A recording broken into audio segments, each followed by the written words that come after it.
الذي لم يزل عالما قديرا حيا قيوما سميعا بصيرا والصلاة والسلام على رسوله أرسله إلى الناس كافة بشيرا ونذيرا وعلى آله وصحابه كثيرا كثيرا اما بعد فاعوذ بالله من الشيطان الرجيم بسم الله الرحمن الرحيم یا ایھا الذین آمنوا اذکروا اللہ ذکرا کثیرا صدق اللہ العظیم ان اللہ وملائکتہ یصلون علی النبی یا ایھا الذین آمنوا صلوا علیہ وسلموا تسلیما الصلاۃ والسلام علیک یا سیدی یا رسول اللہ وعلی آلک وصحابک یا خاتم النبیین۔ حضرات محترم، اللہ رب العزت کی پاک بارگاہ میں التجا ہے خالق کریم جمعۃ المبارک کی ہم سب کی حاضری اپنی پاک بارگاہ میں قبول فرمائے۔ شعبان المعظم کا عظیم المرتبت اور عالی شان مہینہ ہے۔ شعبان المعظم کی 15ویں رات کی آمد ہے جسے خالق کریم نے شب برات کے ساتھ تعبیر فرمایا۔ شب کہتے ہیں رات کو اور برات کہتے ہیں قسمت کو اور رہائی کو۔ اللہ رب العزت اس پاک رات میں اپنے کرم کی ظہور فرماتا ہے، اپنے گناہ گار بندوں کو بخشش عطا کر کے دلوں میں اپنی محبت کے چراغ روشن کر کے نار جہنم سے آزادی عطا فرماتا ہے۔ تو ہم خوش نصیب ہیں کہ یہ وہ طیب و طاہر ایام ہیں، یہ وہ مبارک باد گھڑیاں ہیں جو ہمارے دلوں کو اللہ کے ذکر و فکر سے فیض یاب کرنے کا موقع عطا کرتی ہیں۔ رمضان المبارک کا استقبال کرنا، رمضان المبارک کا بھرپور طریقے سے محبت کے ساتھ، عقیدت کے ساتھ، قلب و نظر میں اس کا نور پیدا کرنا، یہ گھڑیاں ہمیں یاد دلاتی ہیں کہ ہم سیکھیں کہ میرے آقا محمد عربی صلی اللہ علیہ وسلم نے کس طرح ان پاک ایام کو گزارا، ان پاک راتوں کو گزارا، پاک دنوں کو گزارا۔ ام المومنین حضرت سید عائشہ صدیقہ رضی اللہ تعالیٰ عنہا آپ بیان کرتی ہیں کہ جو شعبان المعظم کا مہینہ گزرتا جاتا میرے آقا کی خشیت میں، میرے آقا کی محبت الہیہ میں، اطاعت ربانی میں ایسا اضافہ ہوتا جاتا، ایسا اضافہ ہوتا جاتا، یوں محسوس ہوتا کہ آپ کے پورے وجود مبارک پر عقیدت اور رقت کی اور محبت اور خشیت کی ایک ایسی کائنات طاری ہو رہی ہے جس کی کہیں مثال نہیں ملتی۔ تو یہ مقام محبوب رب العالمین کا، سرور انبیاء کا،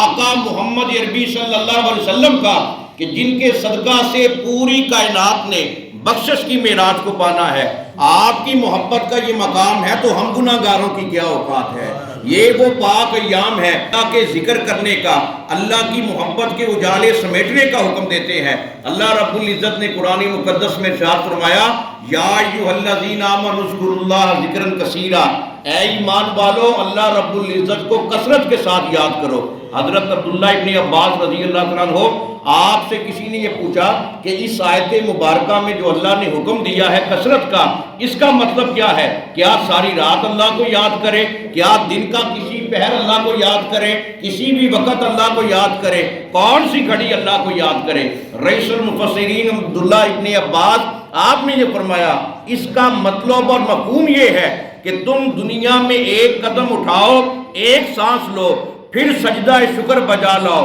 پھر اللہ کو یاد کرو، پھر سجدہ شکر بجا لاؤ۔ تمہاری زندگی کی سانسیں تھوڑی ہیں، اللہ کے ذکر کا حق ادا نہیں ہو سکتا۔ یہ تو وہ کیفیت ہے، یہ تو وہ برکت ہے، یہ تو وہ رحمت ہے جنہوں نے ذکر و فکر کو اپنے قلب و نظر کی غذا بنایا۔ ان کی راتیں، صبحیں اور شامیں جو ہے وہ اللہ کی بارگاہ میں محبت کے ساتھ گزرتی ہے، انہیں کوئی پرواہ نہیں رہتی یہ دن ہے، یہ دوپہر ہے، یہ رات ہے، یہ خلوت ہے، یہ جلوت ہے، یہ محفل ہے، یہ تنہائی ہے، بلکہ ہمیشہ ان کے سامنے خدا کی ذات کے جلوے رہتے ہیں، ہمیشہ وہ محو رہتے ہیں آقا محمد عربی کی محبت میں۔ جب ان کا یہ مقام بن جائے، جب یہ نظریہ حیات بن جائے تو کائنات کی ہر چیز میں انہیں خدا کا جمال نظر آتا ہے، خدا کے جمال کے جلوے نظر آتے ہیں۔ اور میرے آقا مصطفیٰ کریم صلی اللہ علیہ وسلم نے اپنی ظاہری حیات مبارکہ کے آخری ایام میں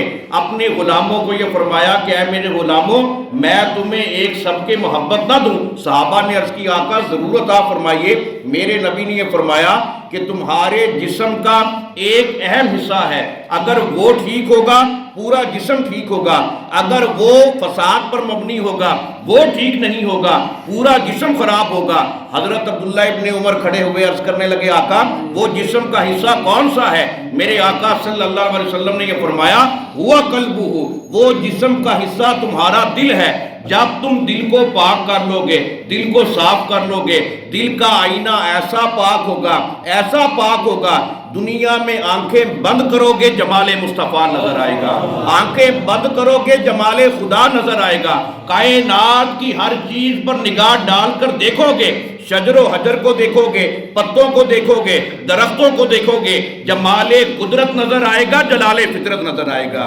بس فرق صرف اتنا ہے، اگر دل کو صاف کر لیا پوری کائنات روشن ہو گئی، اگر دل صاف نہ ہوا، دل کا آئینہ دھندلایا ہوا، اگر دل کا آئینہ اسی طرح میلا رہا، اسی طرح گناہوں سے، غلاظت اور نجاست سے بھرا رہا، پھر بندہ کائنات میں اللہ کا جمال کیسے دیکھے گا؟ جب اللہ رب العزت نے حضرت آدم علیہ السلام کو تخلیق کرنے کا ارادہ کیا، امام فخر الدین رازی رحمۃ اللہ علیہ آپ یہ فرماتے ہیں کہ اس وقت سارے فرشتوں نے اللہ کی بارگاہ میں عرض کی میرے مولا ہم جو موجود بیٹھے ہیں تجھے یاد کرنے کے لیے، تیری کبریائی کا چرچا کرنے کے لیے، تیری بارگاہ میں سجدہ کرنے کے لیے، رکوع کرنے کے لیے، تیری بارگاہ میں ہمیشہ پکارنے کے لیے، تیری بارگاہ میں ہمیشہ اپنا سر جھکانے کے لیے ہم جو حاضر بیٹھے ہیں، انسان کو تخلیق کرنے کی تمنا کیوں کر پیدا ہوئی؟ اللہ رب العزت نے یہ فرمایا انی عالم ما لا تعلمون، اے میرے فرشتوں جو کچھ میں جانتا ہوں وہ تم نہیں جانتے۔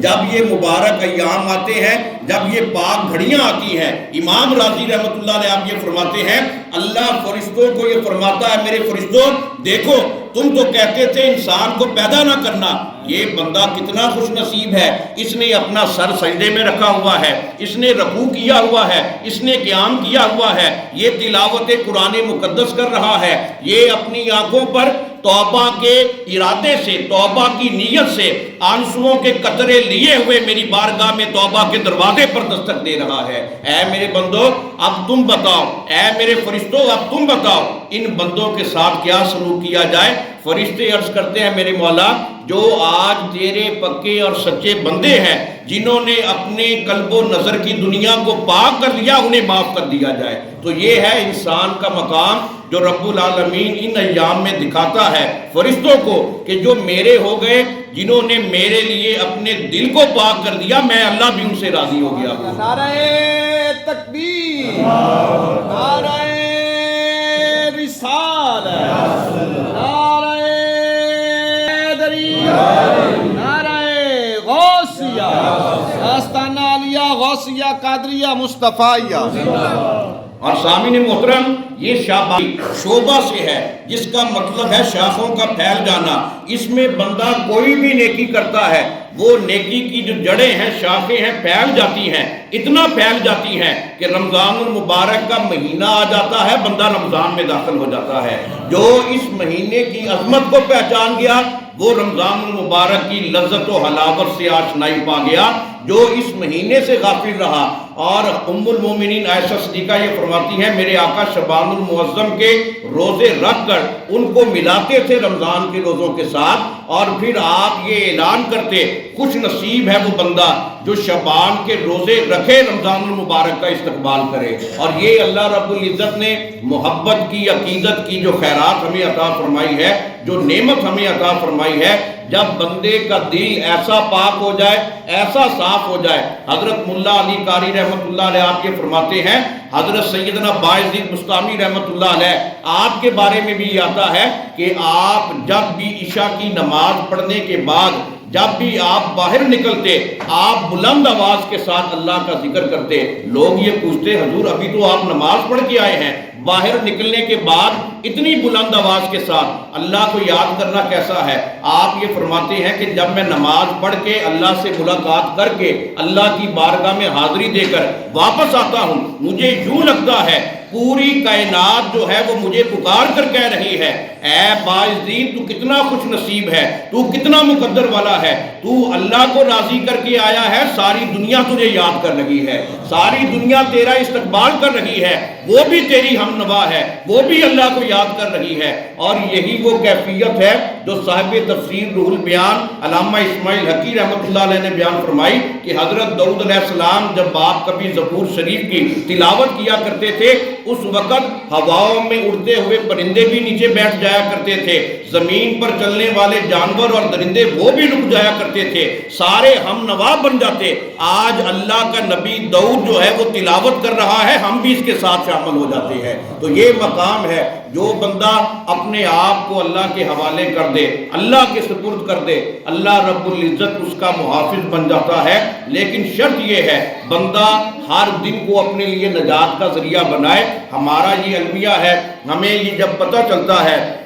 کہ جب بھی رمضان المبارک کی 27ویں رات آئی، اللہ رب العزت ہم سب کو وہ عظمت ماں براتیں عطا فرمائے، جب بھی وہ رات آئے، جب بھی کوئی اور رات آئے، ہم بڑھ چڑھ کر اس رات میں اپنی محبت کا نذرانہ پیش کرتے ہیں۔ اور مولانا روم رحمۃ اللہ علیہ آپ یہ فرماتے ہیں کہ مسلمان کی جلوت اور خلوت جو ہے وہ ایک جیسی ہوتی ہے، اور حضرت بابا فرید الدین مسعود گنج شکر رحمۃ اللہ علیہ آپ نے یہ فرمایا کہ ہر رات کو، ہر دن کو اپنے لیے نجات کا ذریعہ بناؤ۔ مسلمان کا المیہ یہ ہے کہ وہ صرف ایک رات میں مصروف عبادت رہتا ہے، ایک گھڑی عبادت کرتا ہے، پھر پورا سال اللہ رب العزت کی یاد سے غافل ہو جاتا ہے۔ مسلمان کو یہ چاہیے کہ وہ ہر رات، ہر دن دنیا میں ایسے گزارے۔ میرے آقا کریم صلی اللہ علیہ وسلم نے بھی یہ فرمایا کہ دنیا میں ہر دن کو ایسے گزارو جیسے تمہارا آخری دن ہے۔ جب تم اس مقصد کو پالو گے، اس منزل کو پالو گے، تیرا کوئی دن، کوئی رات کا لمحہ جو ہے وہ اللہ کی یاد سے غافل نہیں گزرے گا۔